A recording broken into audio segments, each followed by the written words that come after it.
this is Lavinia at Cross Keys Crafts. It's very dull here today in North Wales, and I thought what better way to spend the day than going to the craft room and using my new stamps and dies.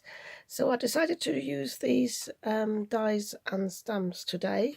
I've shown you these in my haul, and I've already, from this release by Sheena Douglass, I've shown you the Raven. I'm going to link to that video below.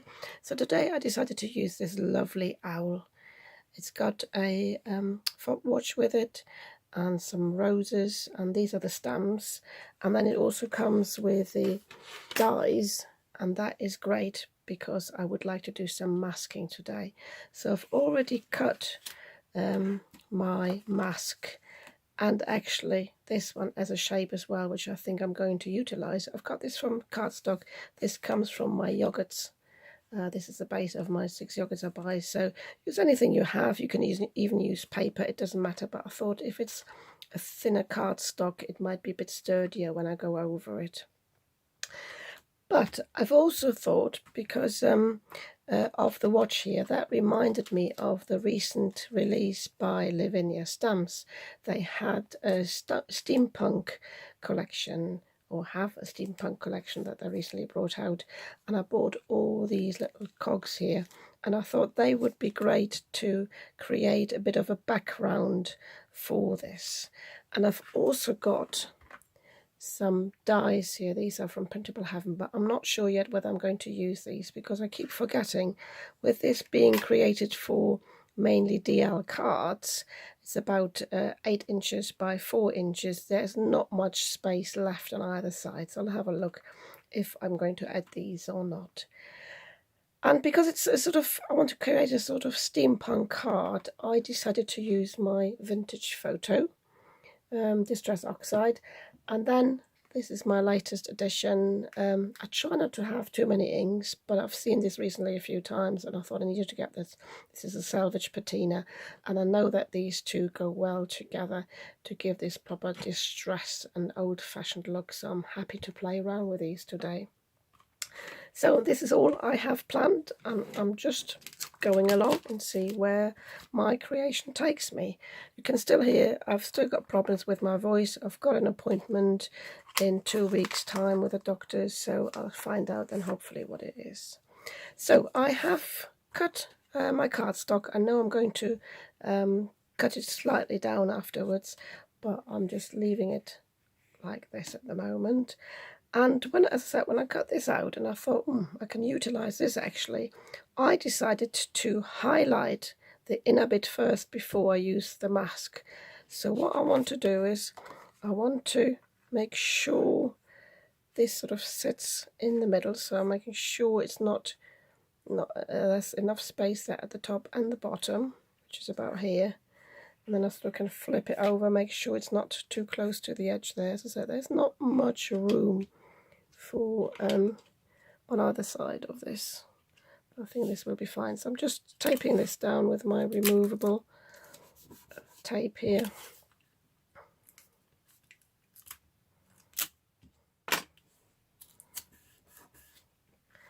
So, and as you can see, it does stand up a bit. If you want to put some spray on the back, adhesive spray, you know, the removable stuff, you could do that, but I'll be careful and try to go into this direction to avoid catching this. And yeah, I think I'm going to start with a Salvage Patina.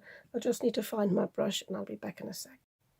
Okay, so I've got my brand new brush here. I actually treated myself to new brushes. I used to have only one for blue, one for green.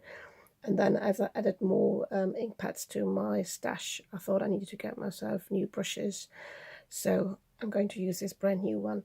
One tip I learned yesterday from Jo Rice, she had it in her latest video, is when you ink your brush up, rather than testing it on the side here and losing this, try it here, and then you've always got the remains here to use on a different card. Because this is a new stamp pad, it's obviously quite damp, or wet, so I need to be careful when we start off. And I start on the edges, I'm just pulling it in just to get a feel how wet it is, but it's actually not too bad. obviously because I haven't used this brush before, it needs a while as well before it has got enough ink on it so that I've actually built up some residue that I can use.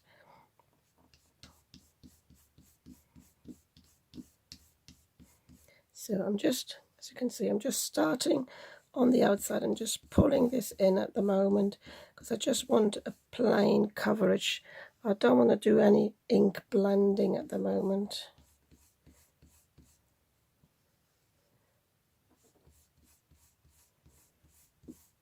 So I'm going to continue this off screen until I've all finished it, and then I'll show you what it looks like. So now that I've worked myself in from all the sides, I'm now just using my brush as it is and just blend the colour in, just to get rid of these sort of streaks. But I'm not fussed about it too much because I'm going to stamp over this anyway, so it won't be as visible once we're finished.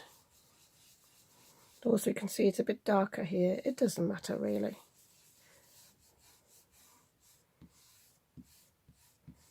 But I think this is fine as it is. So I'm now going to take this template off.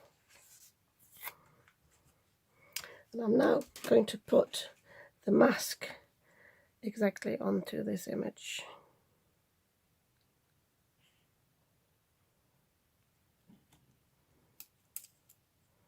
So problem with this is I will have to hold that down. Obviously I can't, well, I could glue it down and just avoid the bits. I might actually do that.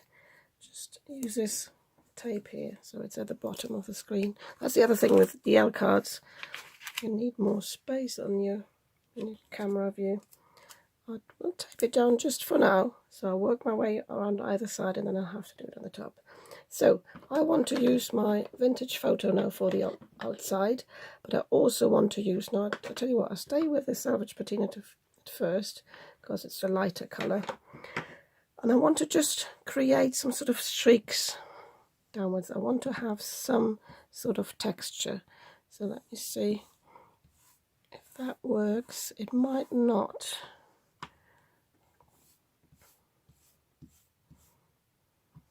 You see you've got blotch there now, but you can always smooth that out.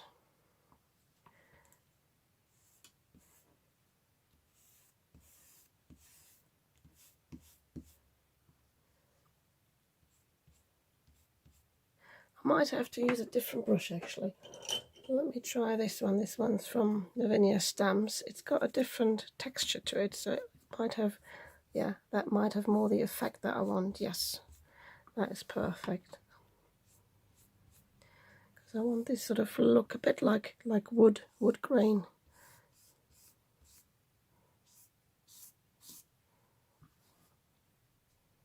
You can see what I'm doing because I've got my hand in the way a little bit. So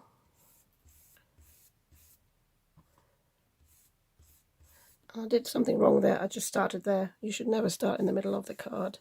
So I have to smooth that out a bit. I'll take these off now.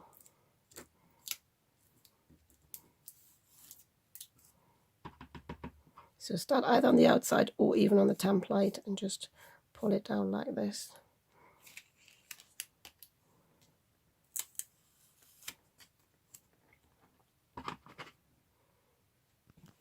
So let me just get my hand out of the way.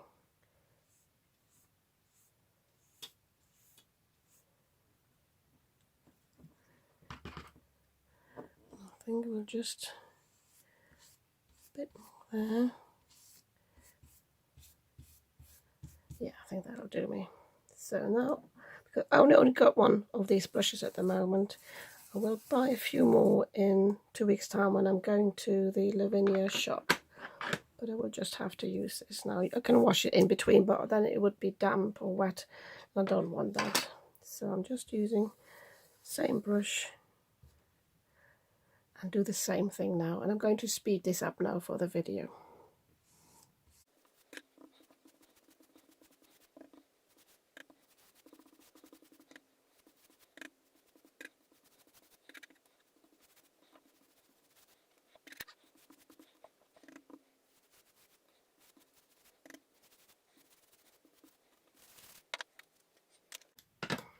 So it's very splodgy up there. Again, I keep forgetting when I'm doing this to start on the top, so I've got a bit of a round bit there, but I'm not too fussed about it. I'm going to stamp over this, but I did realise I forgot to put a bit of patina here, so I've cleaned my brush more or less just by wiping it on the paper, and then I can go right into this again.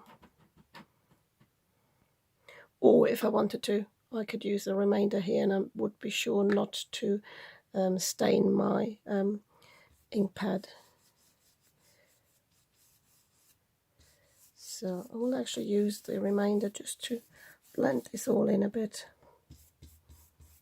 And then I can take this off, and I've got a bit of a white halo. So what I'm going to do is I'm going to just use the remainder just to smooth this out a bit and make it less white, but that's okay. Yeah, I'm quite pleased with how this looks. As I said, I will cover this with maybe even with the corner stamps here. They might be quite nice to hide this. As I said, I'll play along whilst I'm doing this. So I'm leaving this to dry for a moment before I stamp on this. I might even heat emboss this. I'll have a think about this, because if I want to heat emboss it, it definitely has to be dry. Okay, so I have decided against the heat embossing, but I want to do something more with the background, so I will be using my mask again, and I want to use some of these stamps. This is the cog stamp, I think it's number 2, just check, no, cog set 1.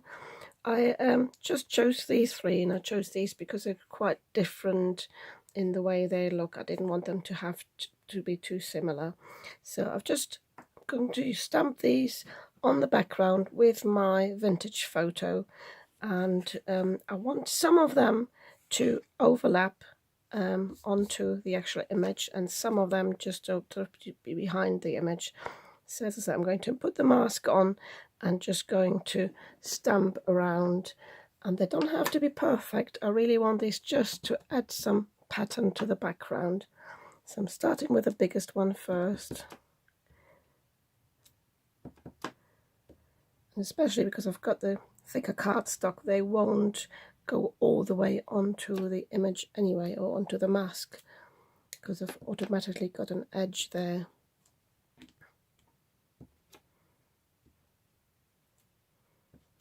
And I have some coming off the card as well. I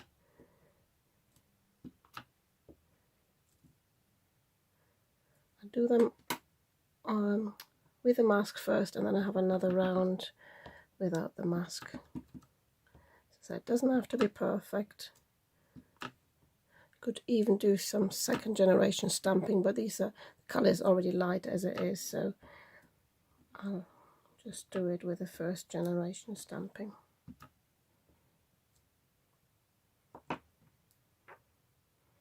And I'm not speeding this up because it's a really quick job, so you can actually see how quickly I am doing it.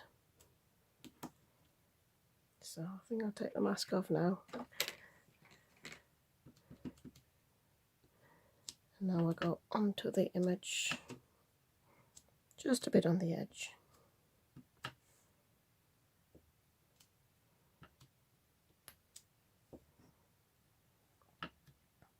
If you wanted to be precise and wanted to utilize the sort of look of the cogs, you could actually set them up like they would sit in some machinery or in a watch, but I just want them randomly.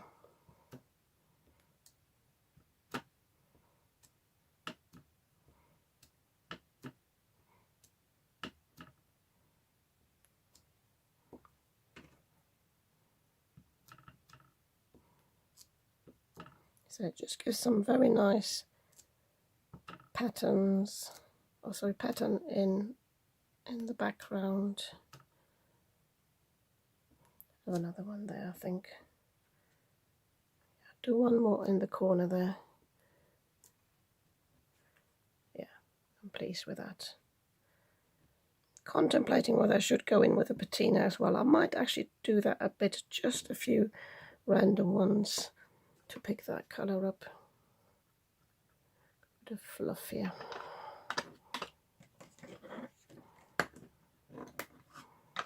So again, what I'm just doing is just dabbing this off and just going straight in.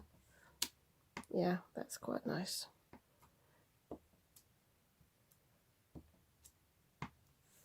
I'm just overlapping these now.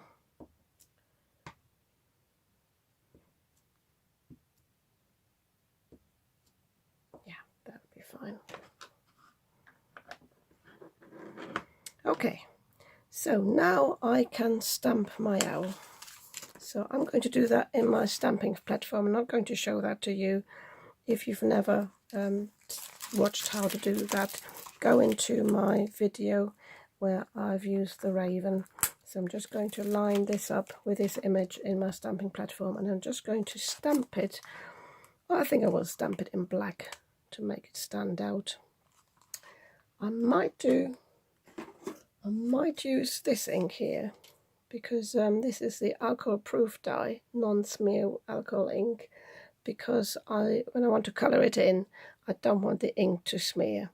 So I will probably be using this one. Okay, so I have stamped my image, but I decided against the waterproof ink, sorry, the alcohol proof dye ink. I used the VersaFine instead, because I decided to more or less use watercolours, which this one is perfect for. The other one's more for alcohol markers.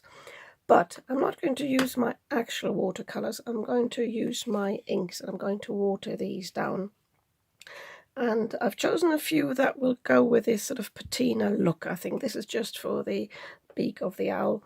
But I have chosen my Lavinia Stamps Truffle for the owl.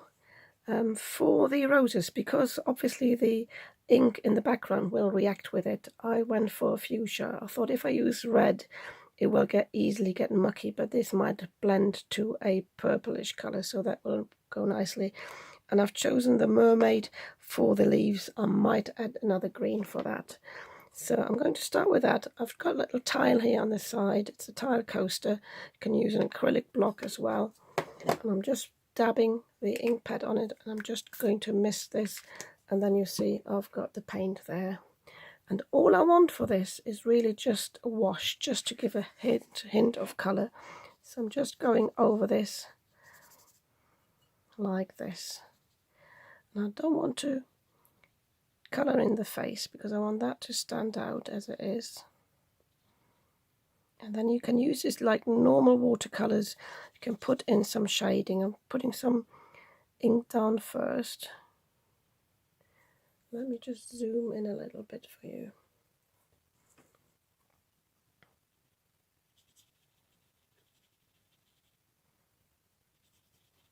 I definitely need some more colour.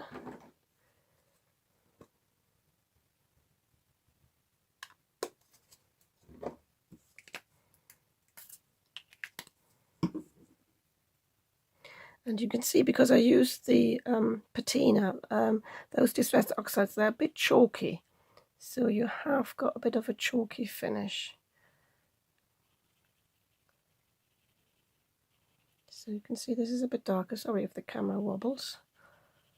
And I'm just blending this in now from this side.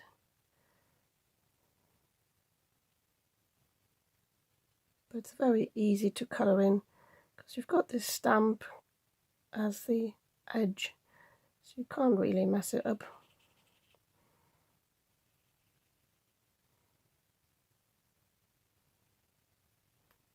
Might have gone a bit too far there, never mind.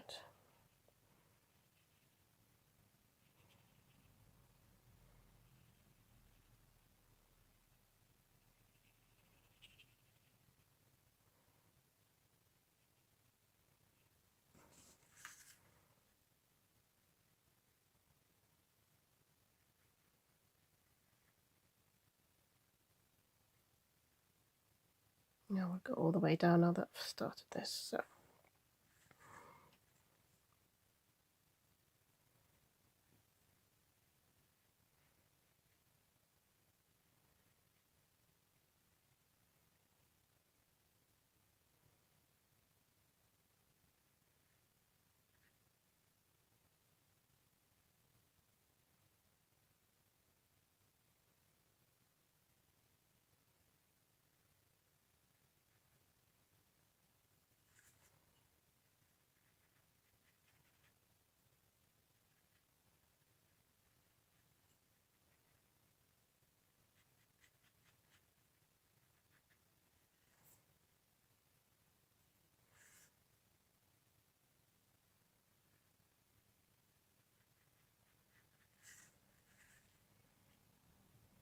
Okay, so that will do me. I will now paint in the other bits with these inks, and yeah, I think I will show you those, but I will speed it up. So let me just move the camera a bit down there, that move up a bit, and so same way, so I won't be talking, but I will show you.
Okay, so you maybe could see me put down the base colour first, and then I went back in with some more colour for the shading.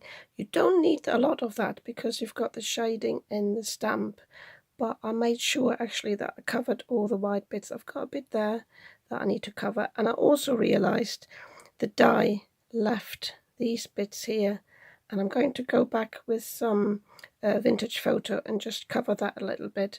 I just use my small stencil brush just to give that a bit more of a hint of the background colour there. But I'm going to do that off screen now. I just realised you might not know what a small stencil brush is, so it's this little brush here, and I just filled in these bits here, that one and that one, and it also helps you if you've got a bit of a white halo, you can also use that to just cover it a bit. Just go along with any excess colour, just a bit of residue there, and then that will take the harshness away. You could have forgot to say that originally, you don't have to use the mask as I do. If you want this white, you can only mask the owl and actually cut the image. The die itself leaves some marks, some indentations on it, so you can actually roughly see where you would have to cut. But I just decided to do the whole background in the salvage patina and then just paint over it. So all that's left for me to do is now colour the beak in orange, and then I'm coming back and show you how I embellish this card.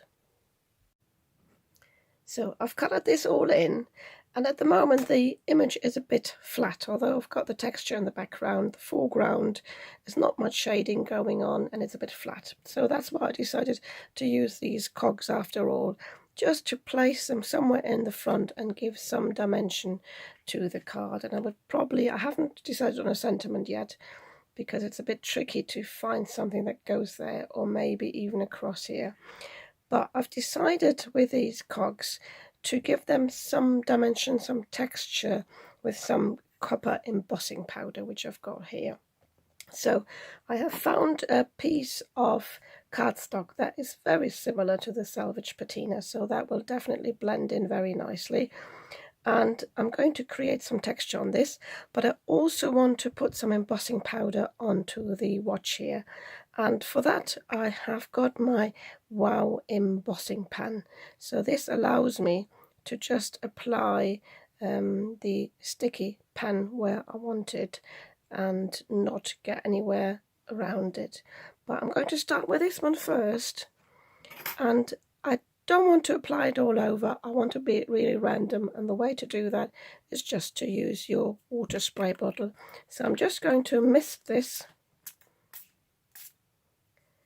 and I've got some bigger splotches, some smaller splotches, and that will just do me. And all I'm going to do now is I'm going to pour the embossing powder over this. Probably didn't even need that much. The excess can go straight in here.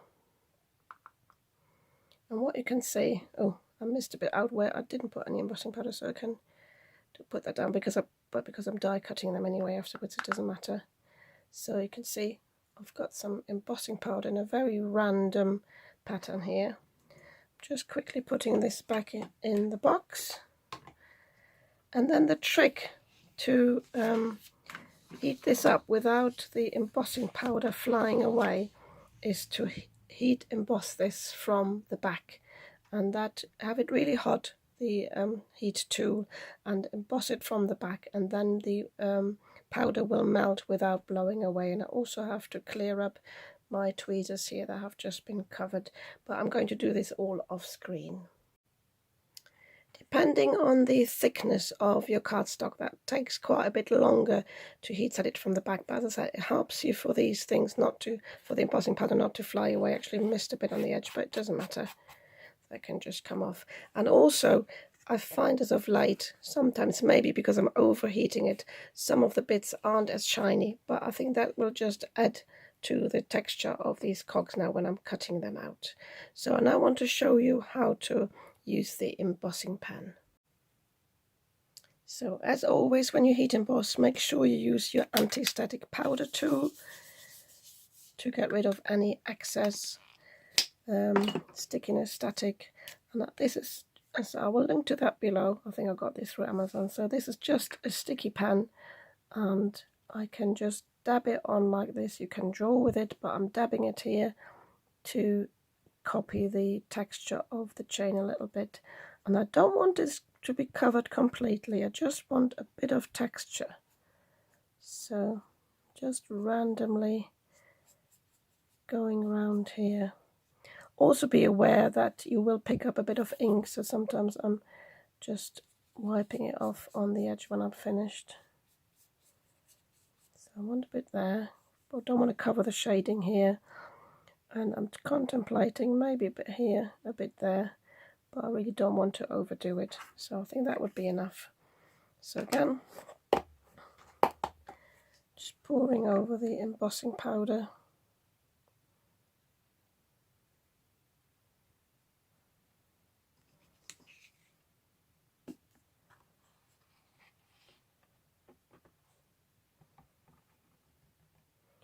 Give it a bit of a tap back.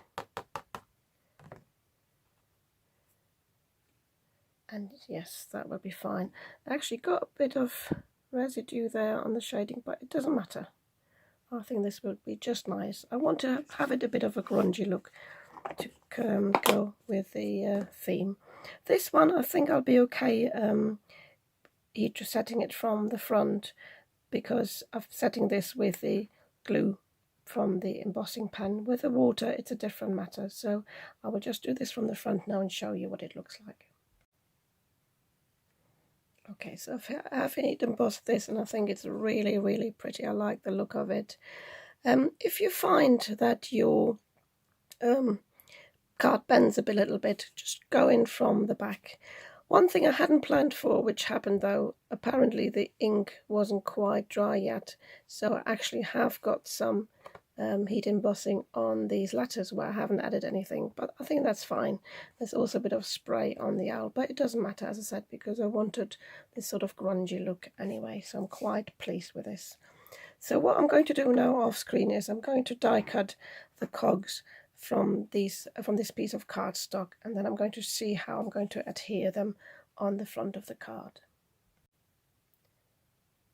Before I add my embellishments, I needed to cut down the card base properly now. Make sure the card base, or the topper matches the card base.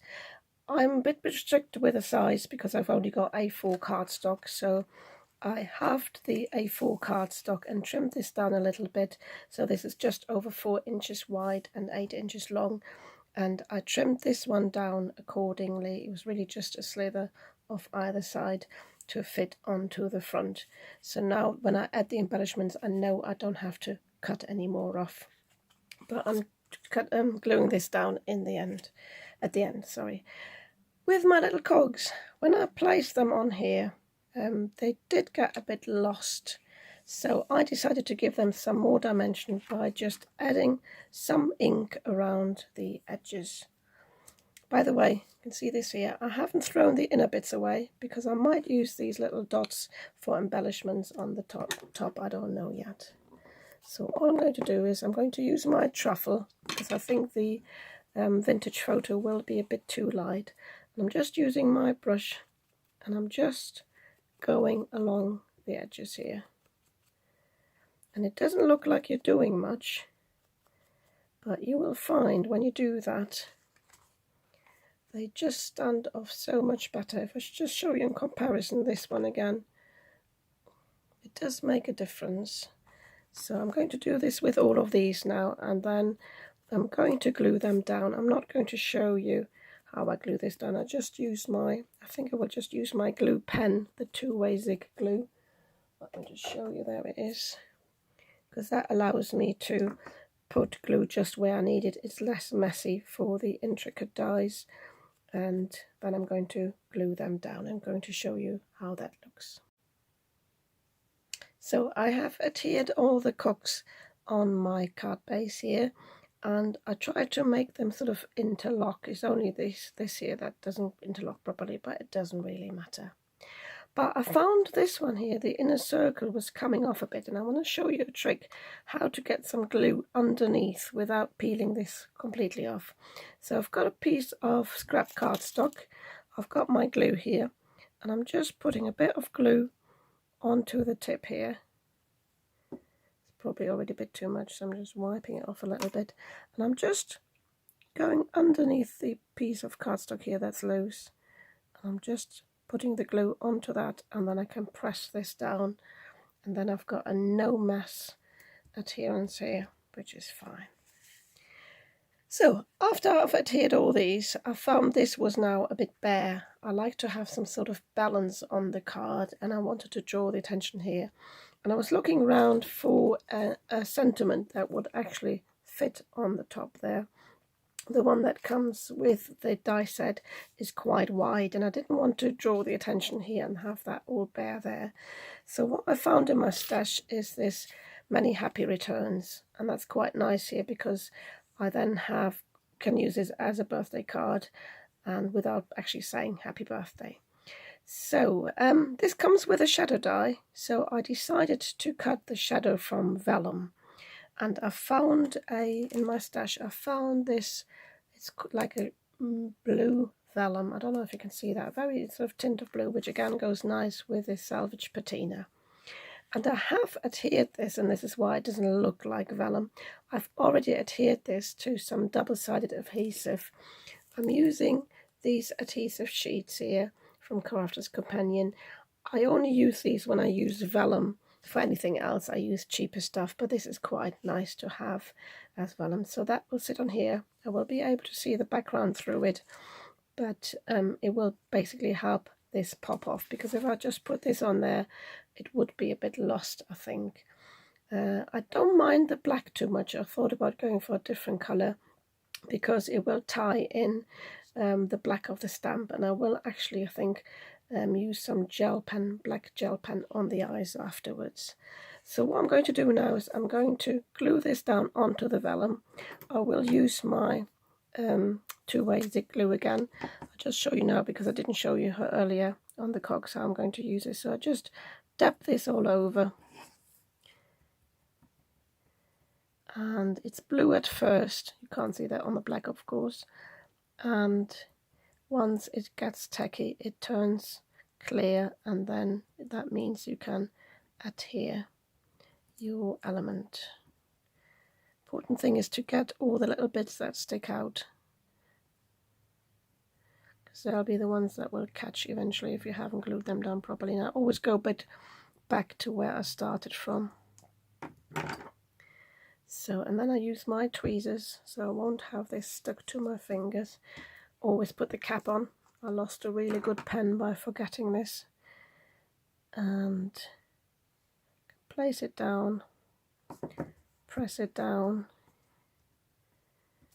and then press down from the other side, and that will adhere properly then. So, and then all that's left for me to do is take the release paper off the back. Says she. It's a bit difficult. There we go. So I'm just bending this back. It's because the die basically rounded the corners off. So again, I'm using my tweezers, and now I can place this down. I try to keep this straight so the sentiment will straight. I don't want to go too far onto the owl, but not too far from the edge either. So I think this will be fine here. So I'm just using my finger, pressing this down, releasing the tweezers, and then pushing it all down. And now you can actually see the background there quite nicely. I'm going to use my fingernail just to get rid of some marks that the die left. So it left a bit of an edge there. So I just want to press this down a little bit. So yeah, I'm really pleased with this. So I've still got these here, and I'm wondering whether I should add some at the top as embellishments to tie the bottom in. But I'm not sure yet, or whether that is actually too much. Maybe on the other side.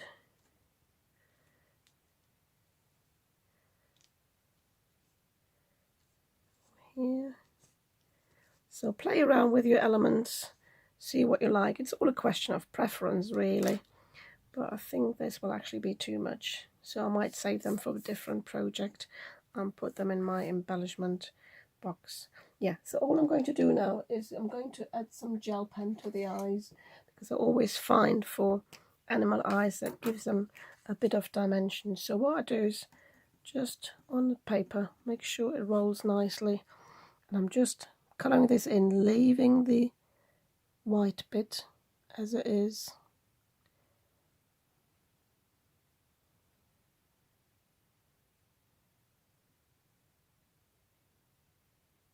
So you can see I draw a circle around it. I hope you could see that. Let me just zoom in a little bit.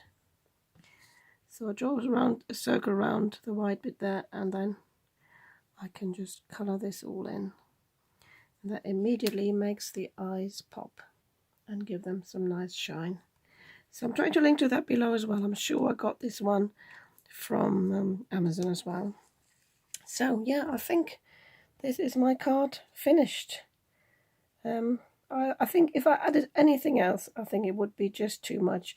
I'm tempted to do something here because the owl is a bit flat, but then again, this is all flat. I wanted the